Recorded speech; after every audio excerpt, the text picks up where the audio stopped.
जी दोस्तों अस्सलाम वालेकुम जी। उम्मीद करने कि सब दोस्त खैर खरीत नाल होणगे।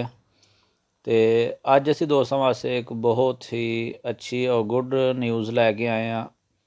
वो असी दसांगे कि जिहड़े दोस्त इटली दे विच रह रहे हैं ऑलरेडी उन्होंने 1 साल 2 साल या ज़्यादा इस तो अरसा हो गया और अजकल जी एमीग्रेशन खुली दी है दोस्तों वास्ते ਉਹਦਾ ਕੀ ਕੋ ਤਰੀਕਾਕਾਰ ਹੈ, ਕਿਹੜੇ ਡਾਕੂਮੈਂਟ ਚਾਹੀਦੇ ਨੇ ਤੇ ਕਿਸ ਤਰੀਕੇ ਦੇ ਨਾਲ ਤੁਸੀਂ ਉਹਨੂੰ ਅਪਲਾਈ ਕਰਨਾ ਵੇ, ਕਿਸ ਤਰੀਕੇ ਦੇ ਨਾਲ ਦਮਾਂਦਾ ਕਰਨਾ ਵੇ ਤੇ ਉਹ ਅਸੀਂ ਅੱਜ ਉਸ ਦੇ ਬਾਰੇ ਦੇ ਵਿੱਚ ਜਿਹੜੀ ਹੈ ਨਾ ਸਾਰੀ ਇਨਫੋਰਮੇਸ਼ਨ ਦੇਵਾਂਗੇ। ਤੇ ਬਰਾਏ ਮਿਹਰਬਾਨੀ ਕਰਕੇ ਦੋਸਤਾਂ ਅੱਗੇ ਰਿਕੁਐਸਟ ਕਰਨੇ ਕਿ ਬਰਾਏ ਮਿਹਰਬਾਨੀ ਕਰਕੇ ਮੇਰੇ ਇਸ ਚੈਨਲ ਨੂੰ ਸਬਸਕ੍ਰਾਈਬ ਕਰੋ, ਲਾਈਕ ਕਰੋ, ਦੋਸਤਾਂ ਦੇ ਨਾਲ ਸ਼ੇਅਰ ਵੀ ਕਰੋ। Subscribe now and press the bell icon. Never miss an update. तो जी दोस्तों चलने अपनी वीडियो की तरफ।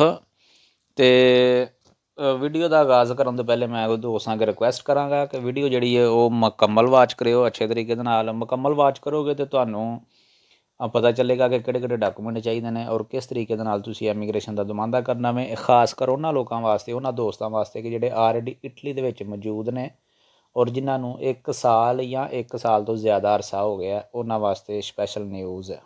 ठीक है। तो जी दोस्तों बिल्कुल जिहड़े दोस्त 1 साल या 1 साल तो ज़्यादा जिन्होंने इत्थे हो गया इटली दे विच रह रहे हैं, उन्होंने कोल सब तो पहली चीज़ कि सबूत होना चाहिए है कि वो किस डेट नूं इंटर होए ने इटली दे विच। 2 साल हो गए ने, 4 साल हो गए ने, उन्होंने कोल सबूत होना जरूरी है। सबूत तो इलावा उन्होंने कोल ओरिजिनल पासपोर्ट होना जरूरी है। उस तो बाद उन्होंने कोल एक हाउस पीती होनी चाहिए है कि किस जगह पर रह रहे हैं, उस जगह की हाउस पीत उन्होंने कोल मौजूद होनी चाहिए है। ठीक है। तो मैं दोबारा रिपीट कर देना वा कि 3 चीज़ां बंदे दे कोल मौजूद होनियां चाहिए ने। सब तो पहली चीज़ कि उहदा अपना ओरिजिनल पासपोर्ट उहदे कोल मौजूद होना चाहिए। दूसरे नंबर ते उहनूं 1 साल या 1 साल तो ज़्यादा अरसा इटली दे विच मौजूद होना चाहिए वे, उहदे कोल सबूत होने चाहिए ने। तीसरे नंबर ते उहदे कोल हाउस पीती होनी चाहिए है कि जिस घर दे विच रह रहा उस घर की हाउस पीती उहदे कोल मौजूद होनी चाहिए है और उहदी जिहड़ी हाउस पीती है वो वैलिड होनी चाहिए है और कमून दे विच मुकम्मल तरीके दे नाल रजिस्ट्रेशन होनी चाहिए है।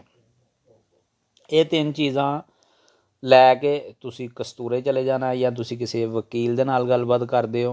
कस्तूरे जिस टाइम जाओगे तो कस्तूरा तुहानूं एक फोलियो देगा, एक तुहानूं फार्म देगा। उस फार्म नूं तुसी फिल करना है। फिल करन तो बाद तुसी पोस्ट दे विच चले जाना। पोस्ट दे विच जाके जिहड़ी तुसी फीस तारनी है 50 यूरो फीस तुसी तारनी है पोस्ट दे विच जाके।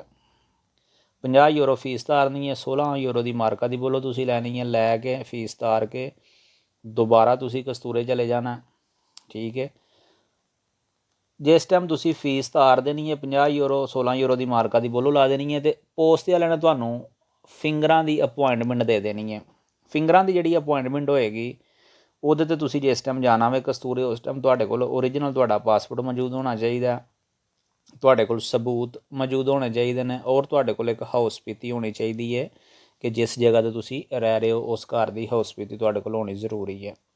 उस बाद जिस टाइम तुहाडे फिंगर हो जाएंगे, फिंगरां तो घट तो घट थोड़े तो थोड़े 45 दिन बाद तुहानूं एक परमेसर दी सजोरनो मिलेगी जिहड़ी 2 साल की होवेगी। यह उन्हां लोकां वास्ते वे, उन्हां दोस्तां वास्ते वे कि जिहड़े ऑलरेडी इटली दे विच मौजूद ने और उन्होंने 1 साल या उस तो ज़्यादा अरसा हो गया इटली दे विच मौजूद ने। उन्होंने कोल सारे प्रूफ होने चाहिए ने, उन्होंने कोल ओरिजिनल पासपोर्ट होना चाहिए और उन्होंने कोल हाउस पीती होनी चाहिए है। यह चीज़ां बहुत ज़रूरी ने। ठीक है। यह फरवरी 2022 दे विच एमीग्रेशन खुली दी है। इत्थे जिहड़े लोग रह रहे हैं उन्हां वास्ते, उन्होंने लीगल करने वास्ते। तो बराए मेहरबानी करके मैं दोबारा दोस्तों अगे रिक्वेस्ट कराँगा मेरी इस वीडियो को ज़्यादा तो ज़्यादा शेयर करो, लाइक करो, चैनल को सबसक्राइब करो। अगर वीडियो अच्छी लगे तो किसी किस्म की कोई इन्फॉर्मेशन चाहिए होए तो तुसी मैनूं चैनल पर कमेंट भी कर सकते हो, वीडियो के थले कमेंट भी कर सकते हो। ठीक है। मैं दोबारा दस देवां दोस्तों को पासपोर्ट ओरिजिनल, हाउस पीती और 1 साल या उस तो ज़्यादा का अरसा उहदे सबूत ये तुहाडे कोल होने चाहिए जिस टाइम तुसीं कस्तूरे नाल जाना। इहदे नाल ही मैनूं दवो इजाज़त, सुने रब दे वाले। Subscribe now and press the bell icon. Never miss an update.